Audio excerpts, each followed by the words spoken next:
Hey guys, if you want to know how to make these awesome calligraphy wooden signboards, then this video is for you. Check it out.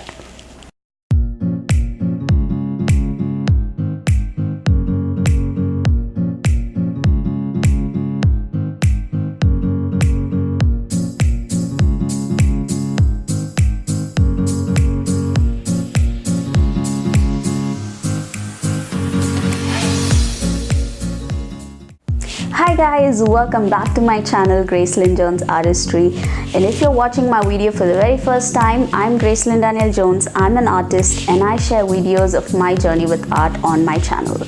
So in my previous video I spoke about the brush pens I've tried so far. In case you've missed it, do check it out after this video. And in today's video I'm gonna cover the most asked question: how do you make these wooden calligraphy signboards? Now a lot of you guys have been asking me this question on workshops and on Instagram, so I thought I'd make a video of it. I hope you guys find it really helpful. And before we head into the video, on 14th of August, which happened to be the World Calligraphy Day, I had conducted a giveaway on Instagram, and I should say guys, the response was overwhelming. So thank you so much for participating, and I'll be announcing the winners at the end of this video, who will get some pretty cool goodies from my latest merchandise. So let's get going.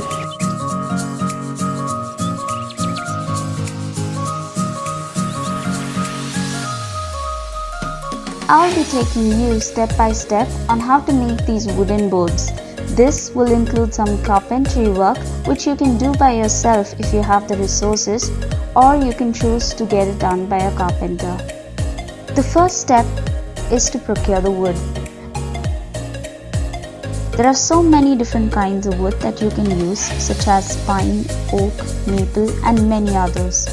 All you need to do is head over to any wood or timber shop nearby and get them. They usually come as long planks which can be cut or shaped as per your requirement. The second step is planing. So planing is just a process to shape the wood, make the surface uniform and scale the width of the board. Now I get this done by a carpenter because there are some planing machines to make this process easier. This is how the wood will look after the planing is done. The smoothness won't be enough, as you can see, the edges will still be rough, and this will require some manual work after this step.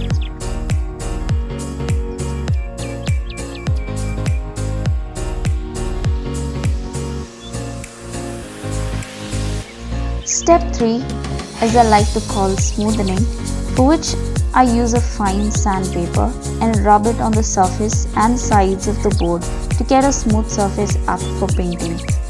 You need to put in some manual effort for this, or you can ask your carpenter to do it for you.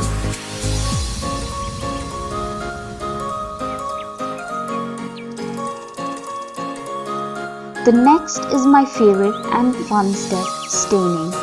Wood stain is what gives the wood the color, and there are so many different colors available. You also get them easily in any hardware or paint shop. I usually go for a walnut stain because I feel it gives a beautiful natural brown color to the wood. I apply it using a rag cloth rather than a brush, because using a cloth gives you better control over the quantity you want to apply.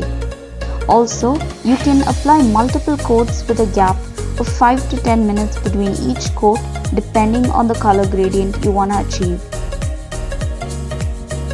Here are a few other boards for which I have the staining done.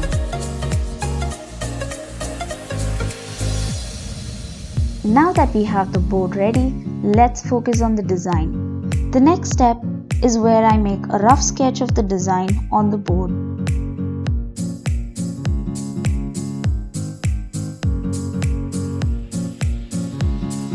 As you can see, I come up with all my draft designs on my workbook.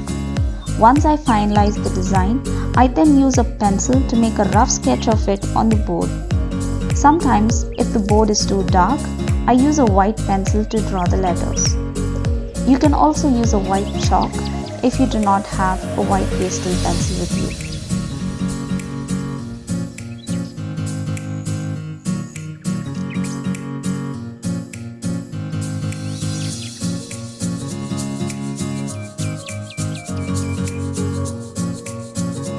Following the pencil strokes, I paint and not letter on the board.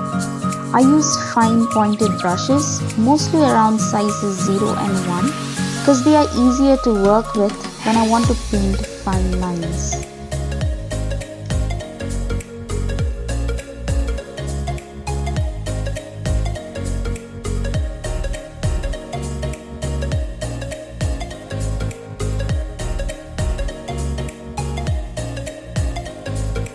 Most people think I brush letter on the board just like I do on paper, which is not the case.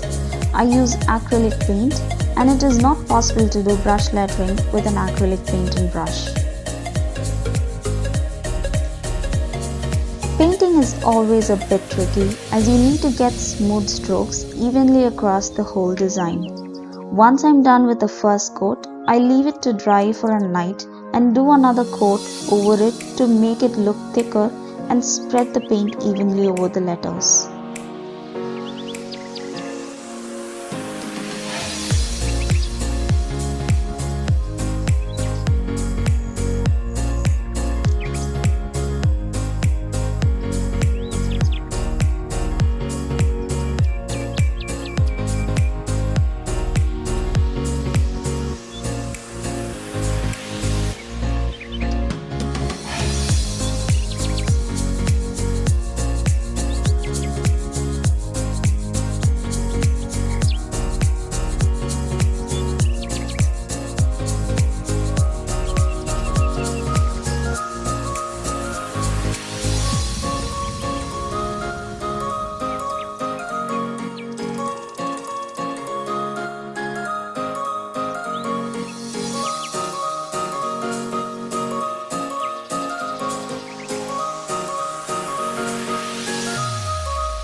The last and final step is sealing the wood.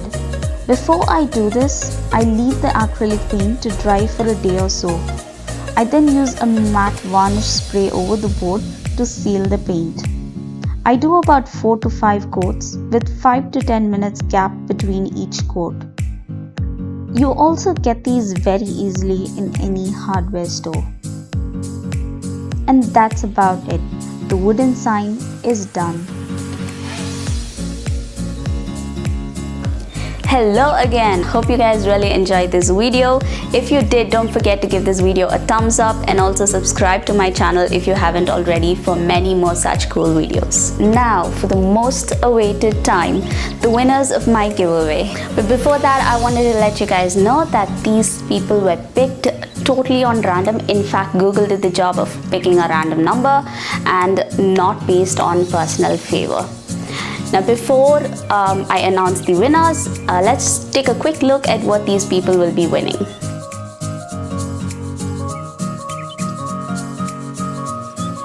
Winner 1 will be getting this super cool, beautiful printed t-shirt along with custom multi-purpose notebook and these super cute custom badges. Winner 2 will be getting this awesome Flossin t-shirt with these 2 pretty handmade custom floral name cards / bookmarks. 5 other people will also be winning a 20% off discount coupon to use on the purchase of my printed merchandise along with a free handmade custom floral name card during purchase. And so the winners are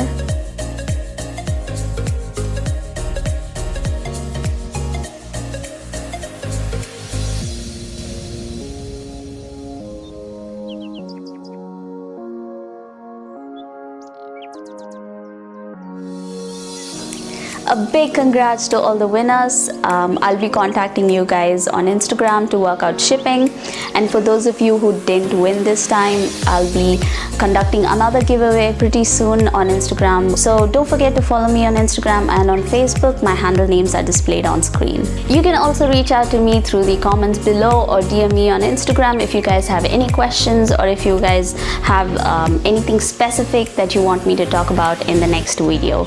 So see you guys soon. This is Gracelyn Daniel Jones signing off. Bye bye.